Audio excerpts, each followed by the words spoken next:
திருக்குறள். இருள் சேர் இருவினையும் சேரா, இறைவன் பொருள் சேர் புகழ் புரிந்தார் மாட்டு. எளிய தமிழ் பொருள். இறைவனின் உண்மை புகழை மனதில் கொண்டு வாழ்பவர்களுக்கு அறியாமையால் வரும் நல்வினை தீவினை ஆகிய இரண்டும் சேராது. அதாவது இறை உணர்வுடன் வாழ்பவர்கள் கர்ம பந்தத்தில் சிக்க மாட்டார்கள்.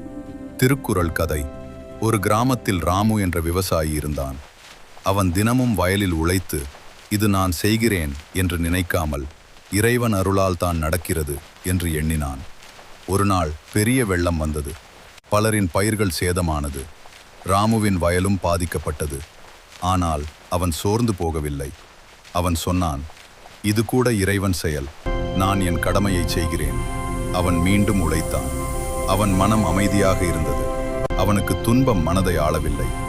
இவ்வாறு இறை நம்பிக்கையுடன் பற்றில்லாமல் வாழ்பவர்களுக்கு நல்வினை தீவினை பந்தம் சேராது என்பதே குறளின் கருத்து. இது போன்ற தினம் ஒரு திருக்குறள் கதை வடிவில் கேட்க நம்ம யூடியூப் சேனல் சப்ஸ்கிரைப் பண்ணுங்க நண்பர்களே. நன்றி.